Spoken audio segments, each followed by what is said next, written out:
اگر آپ کسی بھی پریشانی میں ہیں اور اس کا آسان سا علاج چاہتے ہیں تو یہ ویڈیو اسپیشل آپ ہی کے لیے ہے۔ آج ہر بندہ کسی نہ کسی پریشانی میں ہے، تو اب ایسا کیا کیا جائے کہ ان سے نجات ملے اور سکون حاصل ہو۔ تو آج اسی مقصد کے لیے میں آپ کو ایک ایسا استغفار کا شاندار وظیفہ بتاؤں گا کہ اگر آپ اسے کر لیں تو انشاءاللہ اسے کرنے کی برکت سے اللہ پاک آپ کی پریشانیاں دور کر دے گا۔ لہٰذا اگر آپ چاہتے ہیں کہ ایسا ممکن ہو تو یہ ویڈیو آخر تک لازمی دیکھیں۔ پیارے دوستوں، ہمارے چینل پر دوبارہ خوش آمدید، جہاں ہم اسلام کی خوبصورت تعلیمات شیئر کرتے ہیں۔ پیارے دوستوں، استغفار کی اہمیت اسلام میں بہت زیادہ ہے اور ہے بھی یہ ہمارے ایمان کا لازمی حصہ۔ اس کے فوائد پر اگر بات کی جائے تو کئی گھنٹے بیان کرنے کے باوجود بھی اس کے فضائل بیان نہیں ہو سکتے۔ اس بات کا اندازہ آپ یہاں سے لگائیں کہ خود اللہ پاک ارشاد فرماتا ہے وَتُوبُوا إِلَى اللَّهِ جَمِيعًا أَيُّهَا الْمُؤْمِنُونَ لَعَلَّكُمْ تُفْلِحُونَ۔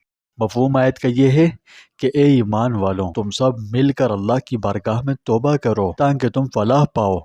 اس آیت مبارکہ کے تحت معلوم ہوتا ہے کہ استغفار ایک ایسا مقدس و بابرکت عمل ہے جس کے ذریعے انسان اپنے دلوں سے گناہوں کی سیاہی کو دور کر کے خالص اللہ کا قرب حاصل کر سکتا ہے۔ جیسے کہ روایت ہے حضرت انس رضی اللہ عنہ سے کہ رحمت عالم صلی اللہ علیہ وسلم کا فرمان ہے، بے شک تانبے کی طرح دلوں کو بھی زنگ لگ جاتا ہے اور اس کی جلا یعنی صفائی استغفار ہے۔ اس لیے جب بھی آپ کو کوئی مشکل پریشانی یا آزمائش وغیرہ کا سامنا کرنا پڑے تو اسی وقت یہ عمل کر لیجئے گا۔ ویسے بھی یہ کوئی زیادہ لمبا چوڑا ہے بھی نہیں، چند مختصر سے الفاظ ہیں اور ہے بھی نہایت مختصر جو ہر بندہ آسانی سے کسی بھی جگہ پڑھ سکتا ہے۔ لہٰذا ہر پریشانی کے وقت یہ عمل ضرور کیجئے گا۔ انشاءاللہ اللہ سبحانہ و تعالی آپ کی پریشانی کو دور فرمائیں گے۔ یہ بہت مجرب عمل ہے، ہزاروں لوگوں کا آزمودہ ہے۔ جو بھی یہ مبارک عمل اخلاص سے کرتا ہے اسے یہ ضرور فیض پہنچاتا ہے۔ یہ دنیا نہ دارالامتحان ہے، اس میں ہر انسان کو آزمایا جاتا ہے۔ آزمائش سے کسی بھی صورت کسی بھی مومن کو مفر نہیں، اسے اس جہاں میں طرح طرح کی مشکلات اور پریشانیوں کا سامنا کرنا پڑتا ہے۔ قسم قسم کے ہموم و غموم اس پر حملہ آور ہوتے رہتے ہیں۔ چنانچہ حافظ ابن قیم فرماتے ہیں کہ آزمائش کی تکلیف کا احساس ایک ایسا طبیعی امر ہے جس سے فرار ممکن نہیں۔ لہٰذا اس امید پر کہ دلی بیماریوں کو شفا مل جائے اور اس خواہش میں کہ آپ کو اجر و ثواب سے نوازا جائے اور رحمان الرحیم اللہ کی خوشنودی حاصل ہو جائے، تو پھر اپنے نفس کو آزمائش کی تکالیف کو برداشت کرنے پر مطمئن کرنا ہوگا اور اس سلسلے میں دوا کی ترشی اور کرواہٹ کو نہ دیکھیں بلکہ اس بزرگ و برتر شفقت والے طبیب کو دیکھیں جس نے آپ کو یہ دوا عطا کی ہے، اور یہ کڑوی دوا دے کر شفایابی سے ہمکنار کرنا ارحم الراحمین کی رحمت کا لازمی حصہ ہے۔ لہٰذا بہترین رحم کرنے والے کی کامل رحمت کا حصہ ہے کہ وہ بندے کو انواع و اقسام کی آزمائشوں میں مبتلا کرے، کیونکہ وہ بندے کی مصلحت کو زیادہ جانتا ہے۔ بس اس کا اپنے بندے کو آزمائش امتحان میں مبتلا کرنا اور اسے بہت سی اغراض و شہوات سے روکنا یہ اللہ تعالیٰ کی بندے کے ساتھ رحمت کرنے کا خاص حصہ ہے۔ لیکن بندہ اپنے پر ڈالی ہوئی آزمائش کی وجہ سے ظلم و جہالت کی بنا پر اپنے رب تعالیٰ پر معاذ اللہ ظلم وغیرہ کی تہمت لگاتا ہے اور اس کی آزمائش اور امتحان میں مبتلا کر کے احسان و فضل کرنے کی مصلحت کو نہیں سمجھتا۔ آزمائش مومن کے حق میں بہتر ہے، تاہم اس کا مطلب ہرگز یہ نہیں کہ انسان اللہ سے اپنے لیے آزمائشیں مانگے۔ ایسا نہ کرے، کبھی ایسی دعا نہ مانگے، بلکہ اس مہربان اور رحمان الرحیم اور کریم اللہ سے ہمیشہ عافیت مانگے۔ تو اگر ان دعاؤں کے بعد بھی آزمائش آ رہی ہو تو یہ اللہ کی طرف سے اس پر نازل ہوتی ہے، لہٰذا اس پر صبر کرتے ہوئے اس سے عافیت مانگیں اور مانگتے رہیں، مگر کبھی اس کی رحمت سے مایوس نہ ہوں۔ چنانچہ رسول اللہ صلی اللہ علیہ وسلم سے پوچھا گیا کہ سب سے زیادہ سخت مصیبت کس پر آتی ہے؟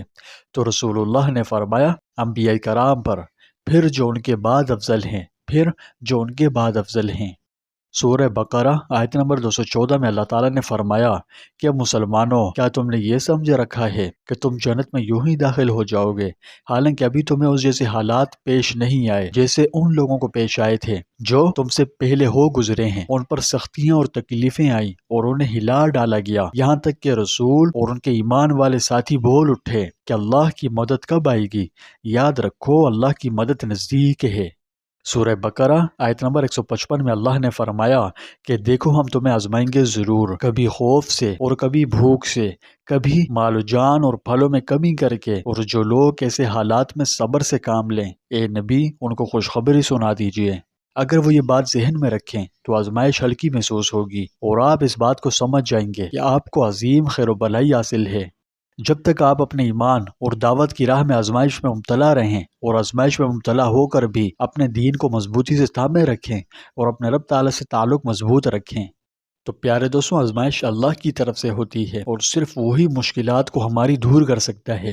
اس بات کو رب تعالیٰ نے سورہ تغابن کی آیت نمبر 11 میں یوں فرمایا کہ کوئی مصیبت اللہ کے حکم کے بغیر نہیں آتی، اور جو کوئی اللہ پر ایمان لاتا ہے وہ اس کے دل کو ہدایت بخشتا ہے، اور اللہ ہر چیز کو خوب جاننے والا ہے۔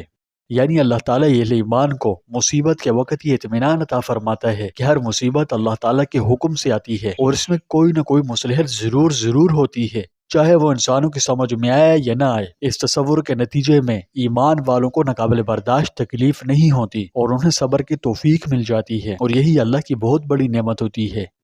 اب سوال یہاں یہ آتا ہے کہ صبر و شکر کا مظاہرہ کرتے ہوئے اپنی پریشانیوں، مصیبتوں، مشکلات اور آزمائشوں سے کیسے نجات حاصل کی جائے؟ آزمائش وغیرہ صرف اللہ کی طرف سے آتی ہے اور صرف وہی ہے، یعنی اللہ ہی ہے جو ہماری مشکلات کو دور کر سکتا ہے۔ لہٰذا اس کی تفصیل میں نہ جاتے ہوئے ایک بہت ہی مجرب عمل بیان کر کے اپنی بات میں یہی ختم کرتا ہوں۔ عمل میں نے پہلے بھی بتایا ہے، آج دوبارہ بتا رہا ہوں کیونکہ یہ بہت طاقتور ہے۔ جنہوں نے یہ عمل کیا وہ اپنی آپ بیتی بیان کرتے ہوئے کہتے ہیں کہ اس عمل نے ان کی زندگیاں بدل دی۔ تو خیر، آپ بھی چاہتے ہیں کہ آپ کی مشکلات آسان ہوں، غم و مصیبتوں آزمائشوں سے نجات ملے، تو اللہ پر توکل کرتے ہوئے یہ عمل ضرور کیجیے، کیونکہ یہ روحانیت کی دنیا میں بہت ممتاز مقام رکھتا ہے۔ تو ہر قسم کی آزمائش، مشکلات اور پریشانیوں سے نکلنے کے لیے آپ کثرت کے ساتھ لا حول ولا قوت الا باللہ پڑھیں، اور اسی کے ساتھ استغفار بھی پڑھیں۔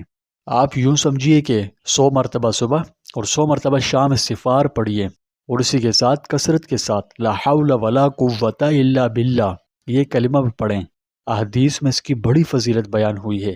اگر میں یہاں اس کی فضیلت بیان کروں نا تو یقین مانیں یہ ویڈیو کافی لمبی ہو سکتی ہے، تو آپ کے لیے دیکھنی مشکل ہو جائے گی، اور ویسے بھی میں ویڈیو کو طول نہیں دینا چاہتا، اس لیے اس کی فضیلت موقع کی مناسبت سے پھر کبھی کسی اور ویڈیو میں بیان کر دوں گا۔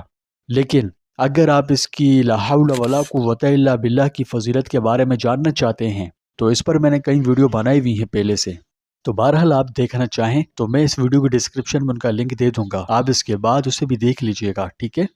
تو مشکل سے مشکل حالات میں بھی اپنا بھروسہ ٹوٹنے مت دیں، اپنی امید باقی رکھیں، امیدوں کا دیا بجھنے مت دیں، اسے ہمیشہ جلائے رکھیں، کیونکہ مومن کی شان ہے کہ اللہ پر بھروسہ ہوتا ہے اسے۔